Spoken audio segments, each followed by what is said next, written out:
Bedroom Domination, a BDSM romance story, written by Denisse Rose, narrated by Michelle Jones.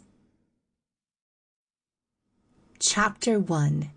Becoming king at the age of just 28 was a huge shock to Edward, and the last 6 months had been somewhat of a blur, transforming himself from a man who didn't have to worry too much about the way he acted to one who has the eyes of the world upon him.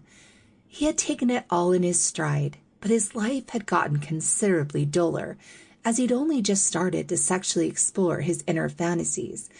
And it was a world which was a lot harder to explore when you're one of the most famous people on the planet. He'd had the occasional fuck since his coronation, but he had to be a lot more careful than he did in the past. There were girls from all over the land who loved to have a piece of their king, but strangers could never be trusted to keep quiet. The palace he lived in had many women who worked there, but most of them were quite old or already taken. The social events that he used to frequent had become more formal occasions, and the expectation that he had to marry someone of the right social class always bothered him.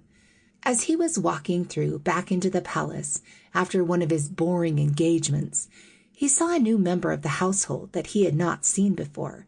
It was hard not to notice as she was leaning over a desk facing him, with the top crease of her breasts showing just above her white top and just in between her jacket.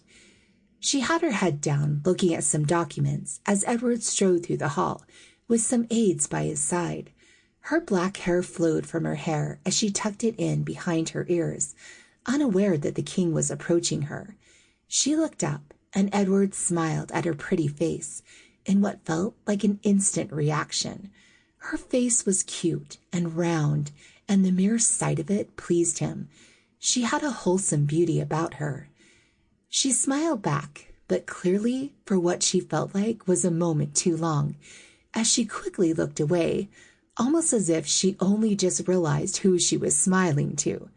She started talking to the other member of the house she was with, almost to try and distract her from what was happening. Edward had almost walked past for a moment before temporarily stopping. "You are allowed to smile, you know," he said in his smooth, deep voice. She turned around and faced him, and Edward was further pleased with what he saw. She was smart and sexy in her work attire. Small black heels showed off her fine legs, which led up to her pencil skirt and her white blouse. Everyone who worked in the house wore the same uniform, but she seemed to wear it better than anyone else. "Before I go, what's your name?" asked the king. "It's Emily. What's your name?" she said, slowing down as she asked the question, realizing how stupid it was. "My name's Edward, but I suspect that you already knew that," he said with a laugh. "But for now, Emily, you can call me your Majesty," he ended as he walked away. Emily was frustrated at her stuttering and her stupid question, flustered partly as she'd only just started. How handsome he was, and the fact that he was actually the king. Over the next few weeks, she settled into the role and only had to deal with casting glances from the royal family. She was nervous any time that she saw one, but was learning to deal with it. She was employed to oversee the cleaning staff and was happy with her position, and was aiming to work her way up in the ranks of importance, although she was just happy that this role was a lot more interesting than her last role in a hotel. A few more brief exchanges with King Edward, and she was starting to get more comfortable in his presence, and even knew when to smile at the right time and when to stop.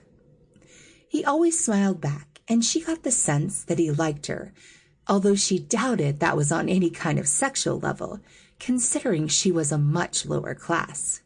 Any cleaning issues generally went to Emily's manager, and they were seen as Emily's responsibility. But this one day, the reporting process would take on a very different feel. Emily was walking back through the corridor and saw the king approaching her. She had perfected the timing of the look up, smile, and greeting, as was all set to execute it and move on.